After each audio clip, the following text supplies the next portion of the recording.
নমস্কার, আমি সুচরিতা এবং আপনাদের সকলকে স্বাগত জানাই আমার ছোট্ট একটি ব্লগে। আজ বৃহস্পতিবার আর আজকে দুপুরে হঠাৎ করেই ঠিক হয়েছে যে আমরা তামিলনাড়ুর একটি মন্দিরে বেড়াতে যাব।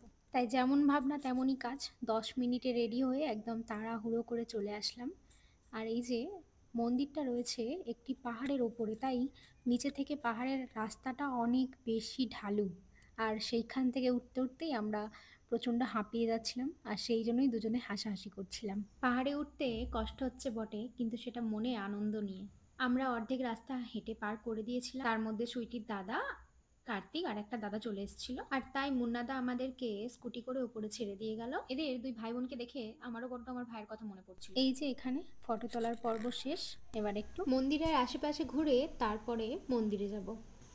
এত কাছেই যে একটা এরকম সুন্দর জায়গা আছে এটা ভাবতে পারিনি। আসার সময় আত্তিবেলি থেকে হসুর পর্যন্ত সমস্ত বাসে, হয়তো তার আগে কিনা জানি না, মেয়েদের জন্য বাস ভাড়া পুরো ফ্রি। চলুন এবার মন্দিরটার দিকে যাওয়া যাক। এই যে দেখছেন মন্দিরটা বড্ড সুন্দর, আর এই যে কাঁচের ঘরটিতে এইটাতে রয়েছে এখানকার পুরানো রথ। বাইরে প্রচণ্ড আলো আর ভিতরে অন্ধকার থাকার কারণে বাইরের সমস্ত কিছুই কাঁচের মধ্যে প্রতিফলন হচ্ছিল, ভেতরের জিনিসগুলো আর দেখা যাচ্ছিল না। চলুন মন্দিরের ভিতরটা গিয়ে দেখি।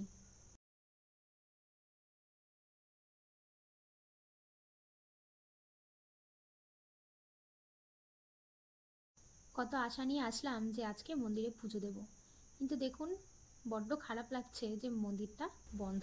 দেখছেন তো বাইরে কত মানুষ বসে দাঁড়িয়ে অপেক্ষা করছে, সেরকম আমরাও কিছুক্ষণ অপেক্ষা করলাম যদি মন্দিরটা খুলে। তারপরে ওখানকার পণ্ডিতকে জিজ্ঞাসা করতে উনি বললেন যে আজকে আর মন্দির খুলবে না। তাই মন্দিরের বাইরে থেকেই ভগবানকে প্রণাম জানিয়ে আর চারপাশটা ঘুরতে লাগলাম।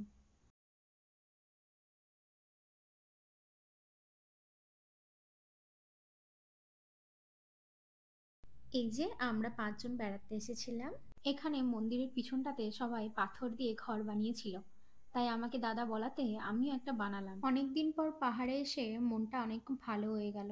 পাহাড়ের ওপরে ভোলে বাবার মন্দির আর এরকম সুন্দর দৃশ্য, আর কি চাই। অনেকদিন মেঘলা থাকার পর যখন আকাশে সূর্য ওঠে তখন আকাশটা এরকমই সুন্দর দেখায়। এইটা শুধু আকাশের জন্য না, জীবনের ক্ষেত্রেও। আচ্ছা, আমার ভিডিওগুলো আপনাদের কেমন লাগে অবশ্যই কমেন্টে জানাবেন, আর যদি কোনো জিজ্ঞাসা থাকে সেটাও করতে পারেন। যদি ব্যাঙ্গালোরে থাকো আর এই জায়গাটা এখনো আসোনি, তাহলে আমি বলবো একদমই মিস করো না এই জায়গাটা, একবার হলেও সময় বার করে ঘুরে যেও। আরও কিছুক্ষণ মনে হচ্ছিল এইখানে থেকে যাই। এবার বাড়ি যাওয়ার পালা। মুন্নাদা আমাদেরকে স্কুটি করে রোড পর্যন্ত দিয়ে আসলো। এটা হচ্ছে হচুর বাস স্ট্যান্ড, আর এইখান থেকেই আমরা বাস ধরবো। এই যে দেখতে পাচ্ছেন আমি ভিডিওতে দেখাচ্ছি, এখানে অনেক মহিলারা অপেক্ষা করছেন বাসে। যেইখানে যাওয়ার জন্য আমরা দাঁড়িয়েছিলাম এনারাও দাঁড়িয়ে আছে ওইখানে যাওয়ার জন্য। এবার বাসে কি পরিমাণ ভিড় হয়েছিল তা আর বলার অপেক্ষা রাখে না। তাহলে আজকের মতো এতটাই, দেখা হচ্ছে পরের ব্লগে।